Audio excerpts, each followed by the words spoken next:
குபர்னெட்டிஸை நிர்வகிக்கும் போது எனக்கு தெரிஞ்ச ஒரு பெரிய தலைவலியே இந்த ஒர்க்கர் நோடுகளை பாத்துக்கிறது தான் இல்லையா?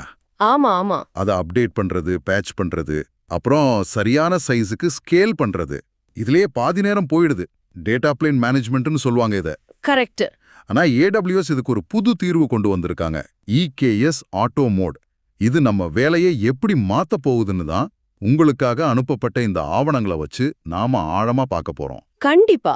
முதல்ல வழக்கமான EKS, அதாவது ஸ்டாண்டர்ட் மோட் எப்படி வேலை செய்யுதுன்னு புரிஞ்சுக்கலாம். சரி. ஒரு EKS கிளஸ்டரை ஒரு பெரிய ரெஸ்டாரண்ட் மாதிரி யோசிச்சுக்கோங்க.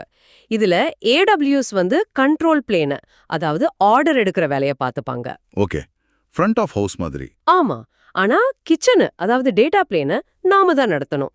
சமையல்காரர்களை, அதாவது ஒர்க்கர் நோடுகளை வேலைக்கு எடுப்பது, அவங்கள நிர்வகிக்கிறது எல்லாமே நம்ம பொறுப்பு. அருமையான அனாலஜி. அப்போ ஆட்டோ மோட்ல AWS கிச்சன் ஸ்டாஃபையும் அவங்களே கொடுத்துடுறாங்களா? கிட்டத்தட்ட அப்படிதான்.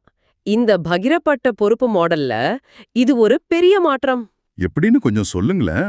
இப்போ டேட்டா பிளேனோட முக்கிய வேலைகளான கம்ப்யூட்டிங், நெட்வொர்க்கிங், ஸ்டோரேஜ் இது எல்லாத்தையும் AWS பார்த்துக்கும். இது ஒரு சர்வர் இல்லாத நோடு அனுபவம் மாதிரி. சர்வர் இல்லாத நோடு அனுபவமா? ஆமா. நாம இனி நோடுகளை பத்தி கவலைப்படவே தேவையில்லை.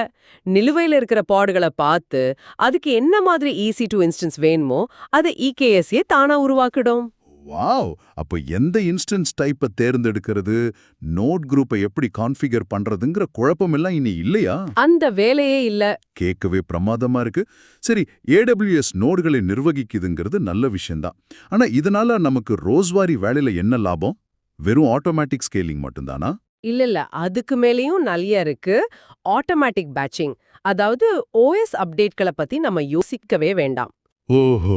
அப்புறம் native load balancing, storage drivers இது எல்லாமே உள்ளமைவாவே வந்துடும். தனித்தனியா ஹெல்ம் சார்ட்ஸ் போட்டு நிர்வகிக்க வேண்டிய அவசியமே இல்ல.